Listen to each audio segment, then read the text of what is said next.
Hello guys, welcome to Satish விஞ்சஸ் நாமக்கலுங்க. நிறைய பேர் வந்துட்டு பார்த்தீங்கன்னா நாமக்கல் பஸ் ஸ்டாண்டை ஒட்டி பழைய பஸ் ஸ்டாண்டை ஒட்டி நிறைய பேர் லேண்டு கேட்டிருந்தீங்க. உங்களுக்காக ஒரு அருமையான லேஅவுட்டே வந்திருக்குங்க. இந்த வீடியோல நம்ம இதை பத்தி தான் பார்க்க போறோம். நீங்க நம்ம சேனலுக்கு ஃபர்ஸ்ட் டைம் இருந்தீங்கன்னா நம்ம சேனல் சப்ஸ்கிரைப் பண்ணிக்கோங்க. வாங்க வீடியோ பார்க்கலாம். நீங்க எனக்கு பின்னாடி பார்த்துட்டு இருக்கக்கூடிய இந்த லேஅவுட் பார்த்தீங்கன்னா ஒரு பெரிய லேஅவுட்டுங்க. இந்த லேஅவுட் நாமக்கல் பழைய பஸ் ஸ்டாண்டு கிட்ட இருந்து கரெக்டா 2வது கிலோமீட்டர்ல உங்க துறையூர் ரோட்ல இருந்து கரெக்டா 500 மீட்டர்ல இந்த லேஅவுட் வந்துட்டு உங்களுக்கு லொகேட் ஆகிருக்குங்க. லேஅவுட்டுக்கு சுத்தியுமே பார்த்தீங்கன்னா தெரியும், ட்ரோன்ல வியூ காட்டுறேன் பாருங்க. நிறைய வீடுங்க, ஏகப்பட்ட வீடுகளுக்கு மத்தியில நல்லா மெயின்லயே வந்துட்டு உங்களுக்கு இந்த ஏரியா வந்து லொகேட் ஆகிருக்கு. இங்க 30க்கு 40, 1200 சதுரடி, 1300, 1350, 1500 இந்த மாதிரி நிறைய சைட்ஸ் வந்துட்டு உங்களுக்கு இங்க வந்துட்டு அவைலபிளா இருக்கு.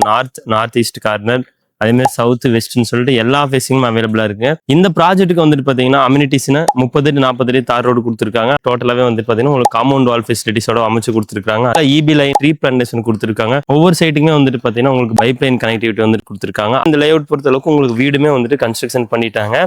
ஒரு 1200 சதுரடி, 1300 சதுரடி உங்களுக்கு சிட்டிக்குள்ள கிடைக்கிறது அப்படிங்கிறது ரொம்ப ரொம்ப கஷ்டம். ஆனா இங்க பாத்தீங்கன்னா உங்களுக்கு அந்த ஃபெசிலிட்டிஸோட இங்க வந்து உங்களுக்கு சைட்டு புதுசா ஓபன் பண்ணிருக்காங்க. இந்த ப்ராஜெக்ட்டுக்கு பாத்தீங்கன்னா உங்களுக்கு 70% 75% வரைக்கும் உங்களால ஈஸியா லோன் ஆக்சஸ்மே உங்களால பண்ணிக்க முடியுங்க. இந்த ப்ராஜெக்ட்ல ஒரு ஸ்கொயர் ஃபீட்டோட ரேட் பாத்தீங்கன்னா 2350 ரூபா தாங்க சொல்றாங்க. லேஅவுட் பத்தி உங்களுக்கு மேலும் தகவல்கள் ஏதாவது தேவைப்பட்டா நீங்க டிஸ்பிளேல தெரிய நம்பருக்கு கால் பண்ணி நீங்க டீடைல்ஸ் கேட்டு தெரிஞ்சுக்கலாம். தேங்க்யூ.